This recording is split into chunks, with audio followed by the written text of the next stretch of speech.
तो सभी प्यारे छात्रों का एक बार फिर से स्वागत है और कक्षा 10वीं गणित का ये दूसरा वीडियो लेक्चर है। इसके पहले हमने पढ़ा है वास्तविक संख्याएं क्या होती हैं और भूमि का वीडियो लेक्चर अपलोड हो चुका है। अगर आपने नहीं देखा है तो डिस्क्रिप्शन में आपको प्लेलिस्ट की लिंक दे रहा हूँ, तो एक एक करके सारे वीडियोस आप क्रम अनुसार देख सकते हैं। तो यहाँ वहाँ भटकने की ज़रूरत नहीं होगी और आपकी पढ़ाई और भी बेहतरीन होगी, आपका टाइम भी बचेगा। तो आज हम पढ़ने वाले हैं भाज्य संख्याएं क्या होती हैं, अभाज्य संख्याएं क्या होती हैं और सह अभाज्य संख्याएं क्या होती हैं। बहुत ही अच्छे से समझना है और मैंने आपसे कहा था कि आप एक नोटबुक ज़रूर बनाइएगा। तो जो भी मैं डेफिनेशन और जिस तरीके से सॉल्यूशन करूँगा आप वो सब अच्छे से लिखते जाना, क्योंकि टॉपर बच्चे जिस तरीके से लिखते हैं ना अपनी कॉपी में बोर्ड एग्ज़ाम में, मैं उसी तरीके से हर एक छोटी से छोटी चीज़ आपको बता रहा हूँ। तो आप नोट ज़रूर करिएगा, ठीक है। तो वीडियो के एंड में स्क्रीनशॉट लेने के लिए कहूँगा तो वहाँ से भी आप कर सकते हो। सबसे पहले मैं आपको बता दूं कि जो भाज्य संख्याएं होती हैं वो क्या होती हैं। तो हम हेडिंग लगा देंगे भाज्य संख्याएं, ठीक है। तो हेडिंग लगाएंगे, सबसे पहले हम इसकी डेफिनेशन लिखेंगे ताकि समझने में आसानी हो। तो ऐसी संख्याएं जो स्वयं के अलावा किसी दूसरी संख्या से भी विभाजित हो सकती हैं। तो ये यहाँ पे ये तो परिभाषा हो जाएगी। तो फिर इसको समझते हैं कि भाज्य संख्याएं होती क्या हैं। देखो मैं आपको बताता हूँ। जैसे आपके सामने यहाँ पे एक संख्या ले लेते हैं, जैसे कि 16। तो ये जो 16 संख्या है इसमें 16 का यानी स्वयं 16 का भाग चला जाएगा, बिल्कुल। 16 एकम 16, एक बार भाग चला गया। क्या 16 के अलावा और भी किसी दूसरी संख्या का भाग जाएगा? तो बिल्कुल। 16 में आप 2 का भाग कर सकते हो, तो 2 अट्ठे 16, 8 बार चला जाएगा। 16 में अगर आप चाहो तो 4 का भाग भी कर सकते हो, तो 4 चौके 16, 4 बार भाग चला जाएगा। ये 8 बार कटा है और ये यहाँ पे 4 बार कैंसिल होगा और 16 से 16 का भी जाता है। यानी संख्या स्वयं से तो भाग जा रहा है, इसके अलावा दूसरी संख्याएं जैसे कि 2 और 4 इनसे भी भाग जा रहा है। इस चीज को समझना है। तो इन्हें हम कहेंगे भाज्य संख्याएं जो आसानी से विभाजित हो सकें। जैसे मैं आपके सामने एक एग्जाम्पल लेता हूं, जैसे 11। अब ये जो 11 है इसके बारे में बड़े ध्यान से समझो और सोचो एक बात। कैसे कि 11 का 11 में भाग तो चला जाता है, 11 एकम 11 एक बार, यानी संख्या स्वयं से भाग चला गया एक बार। लेकिन क्या और कोई दूसरी संख्या सोच पा रहे हो जो जिससे 11 विभाजित हो जाए? तो नहीं सोच पा रहे होगे। इसलिए 11 जो है वो भाज्य संख्या नहीं है। इसके अलावा जैसे आप सोचोगे, अगर आप कोई संख्या दूसरी ले लेते हो जैसे 9, सोचना इस बात को, तो 9 का उसी संख्या 9 से भाग चला जाएगा, बिल्कुल। संख्या स्वयं से भाग चला जाएगा, ये तो चला ही जा रहा है, ये तो हर संख्या में जाता है, क्योंकि संख्या स्वयं से तो विभाजित होती ही है एक बार। लेकिन भाज्य संख्याएं वैसी संख्याएं होंगी जो संख्या स्वयं के अलावा किसी दूसरी संख्या से भी विभाजित हो सके। जैसे 9 में अगर हम 3 का भाग दे दें तो 3 एकम 3 और 3 त्रिका 9, 3 बार विभाजित हो गया 9। यानी कि जो संख्या 9 है ये संख्या स्वयं 9 से तो विभाजित हो रही है, लेकिन किसी दूसरी संख्या 3 से भी वो विभाजित हो गई 3 बार। तो 9 एक क्या हो जाएगी? भाज्य संख्या। अब समझ में आया कॉन्सेप्ट? ऐसी संख्याएं जो स्वयं के अलावा किसी दूसरी संख्या से भी विभाजित हो जाती हैं। मैं आपके सामने और एग्जाम्पल रखता हूं। जैसे मैं आपके सामने चलिए 5 ही ले लेता हूं। 5 के बारे में सोचिए, क्या 5 संख्या खुद 5 से विभाजित होगी? तो आप कहोगे यस, संख्या स्वयं से तो कोई भी दुनिया की संख्या खुद से विभाजित तो हो ही जाएगी। तो 5 5 से कटेगा तो कितना आएगा? 1 आएगा। लेकिन क्या 5 के अलावा हम क्या कोई दूसरी संख्या सोच सकते हैं? 5 के अलावा क्या दूसरी संख्या है जिससे 5 कट जाता हो?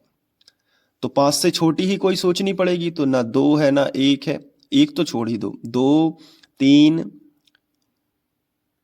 4 इन किसी से भी ये कैंसिल नहीं हो रहा है पूरी बार। तो हम कह सकते हैं कि 5 जो है वो अभाज्य है, भाज्य नहीं है। भाज्य कब होगा? जब स्वयं के अलावा किसी दूसरी संख्या से भी विभाजित हो। देखो, जैसे एक आखिरी एग्जाम्पल और आपका माइंडसेट बिल्कुल क्लियर हो जाएगा। जैसे मैं आपके सामने यहां पे लेके आता हूं 20, संख्या एक 20 है। बताइए भाज्य है कि अभाज्य? सोचिए जरा, भाज्य है कि अभाज्य है? तो आप कहोगे कि देखो 20 में 20 का तो भाग जाएगा ही तो एक बार, लेकिन क्या ये जो संख्या 20 है स्वयं के अलावा भी क्या कोई दूसरी संख्याएं हैं जिससे भाग चला जाएगा? तो आप कहोगे सर 2 से भी चला जाएगा, 10 बार कट जाएगा पूरी बार। फिर संख्या 20 में 4 से भी जाता है 5 बार में, 4 पंचे 20, 5 बार में 20 कटता है। तो हम कह सकते हैं, और फिर 20 का 5 में भी जाएगा तो 5 के 20 4 बार में कटेगा। तो 20 भाज्य है, विभाजित हो रही है, स्वयं से तो हो ही रही है, लेकिन अदर संख्याएं भी हैं जैसे 2 4 5 जिनसे वो विभाजित हो पा रही है। 10 से भी हो जाएगी, जैसे 20 के बटे में अगर संख्या 10 लिख दें तो 10 दूनी 20, 2 बार में हो जाएगी। तो जो अन्य संख्याएं हैं, संख्या स्वयं के अलावा, स्वयं तो स्वयं से तो होगी ही, लेकिन अगर किसी दूसरी संख्याओं से भी हो रही है तो वो भाज्य संख्याओं की कैटेगरी में आएगी। क्लियर हुआ कि नहीं? तो भाज्य संख्याओं के उदाहरण हम लिख देते हैं। तो हम यहाँ पे उदाहरण लिख लेते हैं। जैसे शुरुआत करते हैं, जैसे कि हमने किस किस का एग्जाम्पल लिए हैं, जैसे 20 ही ले लो, चलो 20 में चला जाएगा, ठीक है। और अगर हम देखें तो 4 में 4 का भी जाता है और 2 का भी जाता है, ठीक है, तो ये भाज्य हो जाएगी। इसके बाद अगर हम देखें तो 6 में 6 का तो जाता ही है, साथ में 2 से भी विभाजित होता है और 3 से भी होता है, 2 तिया 6 और 3 दूनी 6, है ना। इस तरीके से आप 2-3 एग्जाम्पल लिख सकते हो अपनी नोटबुक में। तो ऐसी संख्याएं जो स्वयं के अलावा किसी दूसरी संख्या से भी विभाजित हो सकती हैं, स्वयं से तो होती हैं लेकिन किसी दूसरी संख्या से, उन्हें हम भाज्य संख्याएं कहते हैं। कभी कभार स्कूल में कोई पूछ लेता है ना, या फिर नॉलेज के लिए याद रखो कि भाज्य संख्याएं क्या होती हैं। अब इसके बाद बात आती है अभाज्य संख्याओं की। तो सबसे पहले हमने हेडिंग डाल दी है अभाज्य संख्याएं। अच्छा, एक बात और है कि भाज्य संख्याओं को इंग्लिश में कहते हैं कंपोजिट नंबर। तो आप देख सकते हैं, ये स्पेलिंग हो जाएगी कंपोजिट नंबर। भाज्य संख्याओं को क्या कहते हैं? Composite number. अब हम बात करते हैं अभाज्य संख्याओं की। तो सबसे पहले डेफिनेशन देखो, जैसे भाज्य का उल्टा है अभाज्य। जैसे भाज्य में था ऐसी संख्याएं जो स्वयं के अलावा किसी दूसरी संख्या से भी विभाजित होती हैं, तो इसमें लिख देना है कि ऐसी संख्याएं जो स्वयं के अलावा किसी दूसरी संख्या से विभाजित नहीं होती हैं। तो परिभाषा आराम से याद हो जाएगी, ऐसी संख्याएं जो स्वयं के अलावा किसी दूसरी संख्या से विभाजित नहीं होती हैं। अब इनके एग्जाम्पल क्या हैं? तो सबसे पहले अभाज्य संख्याओं को प्राइम नंबर भी कहते हैं, ध्यान रखना। कौन सा नंबर? Prime number. ये देखिए, ये रहेगी स्पेलिंग प्राइम नंबर की, आप लिख लेना, ठीक है। अब उदाहरण देखिए, तो इसके एग्जाम्पल देखो। सबसे छोटी जो अभाज्य संख्या है वो 2 ही है। 2 में 2 का भाग जाता है संख्या स्वयं का, और 1 जो होता है उसको इसमें गिना नहीं जाता। इस रूल में ध्यान रखना, जो 1 होता है उसको नहीं गिनते हैं। अब इसके बाद क्या होता है? 3, इसके बाद होता है 5, इसके बाद क्या होगा? 11। आप सोचते जाइएगा कि देखिए इसमें 11 है तो दूसरी संख्या से भाग नहीं जाएगा, केवल 11 से ही जाएगा। जैसे आपके सामने 5 है तो सोचिए 5 में किसी दूसरी संख्या का भाग जाता है क्या? क्या 2 का भाग जाता है? क्या 3 का जाता है? नहीं जाता है, केवल किसका जाता है? 5 का ही जाएगा। जैसे आपके पास 13 हो गई, 13 भी क्या है? एक अभाज्य संख्या है, क्योंकि 13 में 13 का ही भाग जाता है। और देख लीजिए, जैसे 7 रह गई है, 7 भी थी इसमें, तो 7 में 7 का ही जाता है एक बार, और इसके अलावा ऐसी कोई संख्या नहीं बनी है जो 7 को विभाजित कर सके, ठीक है। इसके बाद 17, 17 में 17 का ही जाएगा, कोई ऐसी संख्या नहीं है जो 17 को विभाजित कर सके। ठीक है, तो यही चीज़ें रहती हैं। जैसे 19 हो गया, जैसे 23 हो गया, ऐसे बढ़ते जाओगे तो मिलती जाएंगी। तो ये कुछ ज़्यादा से एग्जाम्पल हमने लिख लिए हैं ताकि आपको प्राइम नंबर पता लगे, अभाज्य संख्याएं पता लगे क्या होती हैं। जो स्वयं के अलावा किसी दूसरे से विभाजित नहीं होती हैं वो उन्हें बोलते हैं अभाज्य। मतलब वो विभाजित करने योग्य नहीं है, उनको विभाजित नहीं कर सकते हम। और ये जो हैं ये विभाजित करने योग्य है, ये और छोटी छोटी संख्याओं में टूट सकती हैं। लेकिन इनकी बात करें तो ये छोटी छोटी संख्याओं में नहीं टूट सकती हैं। जैसे 13 है तो 13 को 2 गुणे 3 गुणे 4 ऐसे ऐसे में नहीं तोड़ सकते हैं, 13 गुणित 1 ही लिखा जाएगा।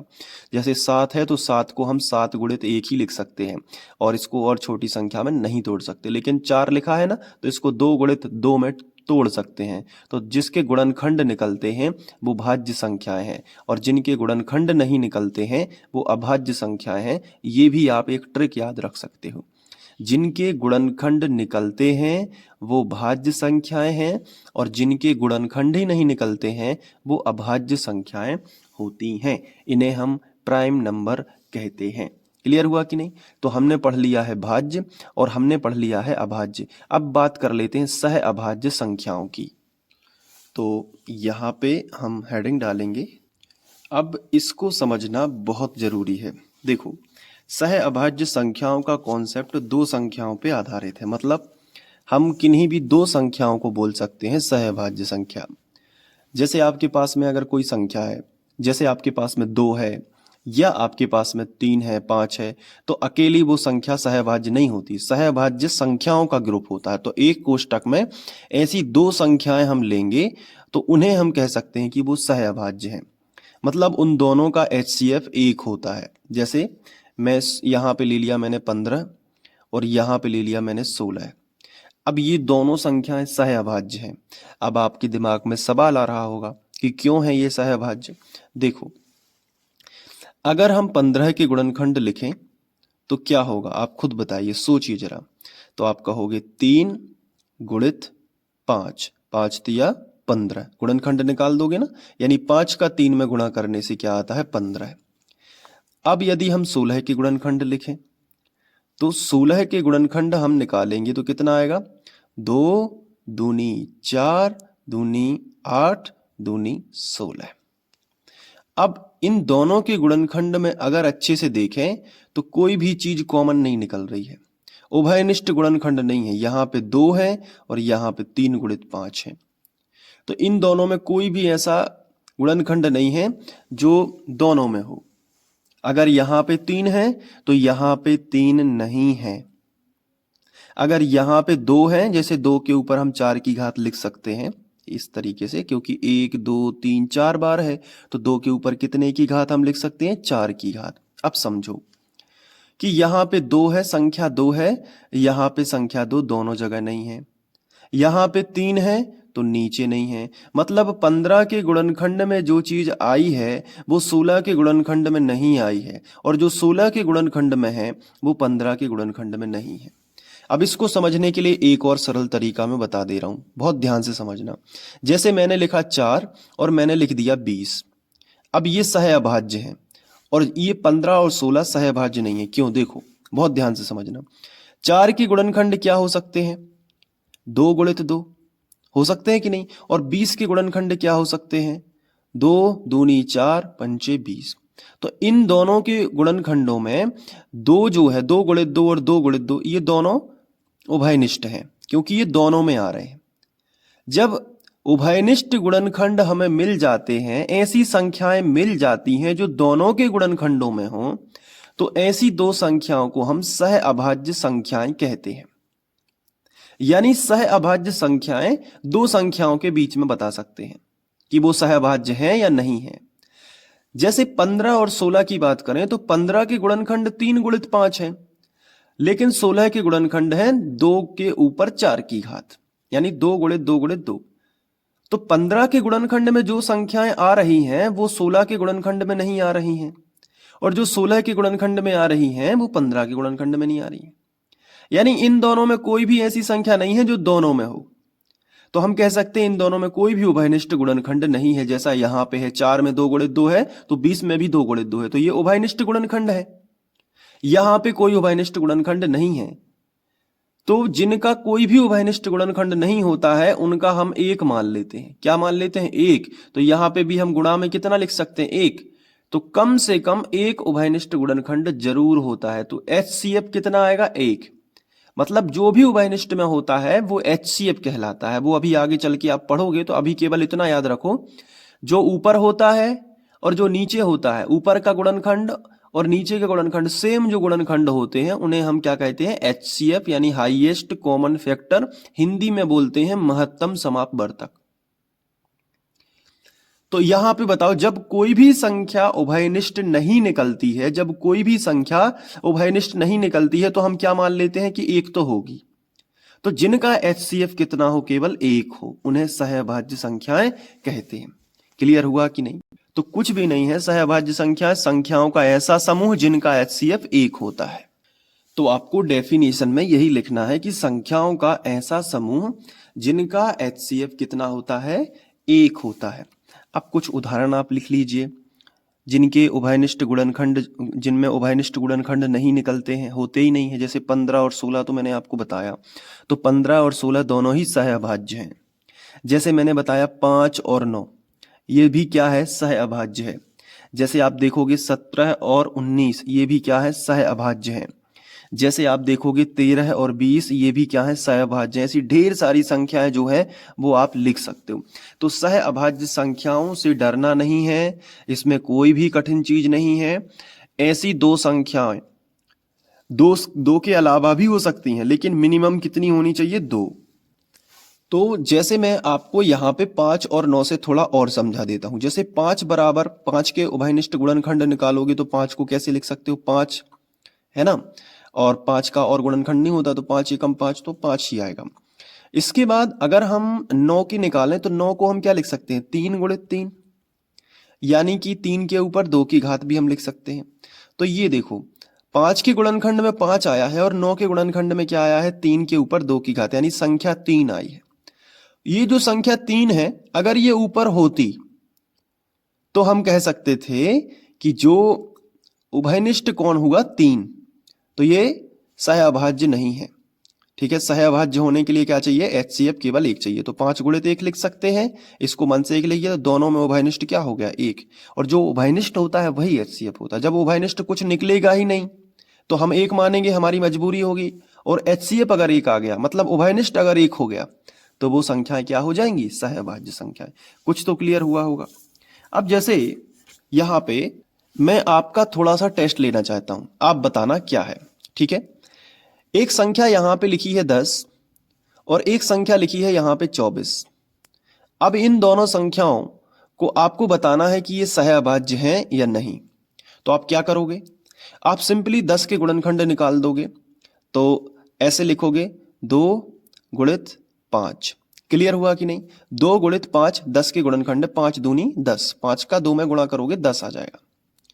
अब बात करते हैं 24 की। तो 24 के उभयनिष्ठ गुणनखंड कैसे निकालोगे? मैं निकाल के बता देता हूं। देखो, अभी गुणनखंड निकालना भी आपको सिखाऊंगा नेक्स्ट वीडियो लेक्चर में। तो देखो, 2 से भाग करते हैं सबसे पहले। तो 2 एकम 2 और 2 दूनी 4, 12 बार जाएगा। फिर देखो 2 6 12, फिर 2 तिया 6, फिर 3 एकम 3। अब ये जो संख्याएं आई हुई हैं इनको गुणा में लिख दो। तो 2 गुणित 2 गुणित 2 गुणित 3। अब आप एक चीज बताओ कि इन दोनों के, ये 10 के गुणनखंड है और ये 24 के गुणनखंड है, इन दोनों में उभयनिष्ठ क्या है? तो आप कहोगे कि सर इन दोनों में देखो 2 यहां ऊपर भी आया है और 2 नीचे भी आया है, तो इन दोनों का HCF कितना हो जाएगा? HCF उभयनिष्ठ गुणनखंड है जो, वही HCF है। कितना है? 2। तो अगर HCF कुछ आया है तो ये सहअभाज्य नहीं है, ये तो भाज्य है, क्योंकि ये 10 और 24 के गुणनखंड में कुछ, इन्हें दोनों में ऐसी संख्या है एक जो दोनों में है। और सहअभाज्य कब होती? जब दोनों के गुणनखंड में कुछ भी ऐसा ना होता जो दोनों से मैच न कर रहा हो। मैच नहीं करना चाहिए, यानी कि वहां पे फिर हम क्या मान लेते? 1। तो HCF कितना आ जाता? 1। संख्याओं का ऐसा समूह जिनका HCF 1 होता है उन्हें हम क्या कहते हैं? सह अभाज्य संख्याएं। क्लियर हुआ ना? तो ये था आज का टॉपिक जिसमें हमने पढ़ा भाज्य संख्याएं क्या होती हैं, अभाज्य संख्याएं क्या होती हैं और सहअभाज्य। आप एक बार इनका स्क्रीनशॉट ले लीजिएगा या वीडियो को पॉज करके अच्छे से नोट कर लीजिएगा। जितना अच्छे से आप लिखोगे उतना बेहतरीन रहेगा। एक एक करके क्रम से मैं सब कुछ पढ़ाने वाला हूं, बस आपको ऐसे ही वीडियोस देखना है और बहुत ही बारीकी से समझना है। तो ये देखिए, अब यहाँ पे आप वीडियो रोक लीजिए और लिख लिए ना, ठीक है? ये कुछ संख्याएं। अब अगर आप क्रम से गणित पढ़ना चाहते हो तो डिस्क्रिप्शन में लिंक दी गई है, उसको आपको भूलना नहीं है। वहां से आपका टाइम भी बचेगा और क्रम अनुसार आप लिखते जाओगे और एक एक वीडियो देख के अच्छे से गणित को कंप्लीट कर लोगे, वो भी बहुत ही कम टाइम में। ठीक है, तो अभी थोड़ा सा समझाने में बस टाइम लगेगा क्योंकि शुरू का आपका बेस बहुत अच्छा बनाना पड़ता है ताकि आप गणित में थोड़ा स्ट्रांग हो सकें बाकी बच्चों से। उसके बाद में आपको बहुत अच्छे से और थोड़ा मॉडल पेपर के क्वेश्चन बाद में कराऊंगा एग्जाम टाइम पे, सब कुछ होगा, बस आपको बड़े ध्यान से समझना है। मिलते हैं नेक्स्ट वीडियो लेक्चर में, तब तक के लिए बाय, थैंक यू।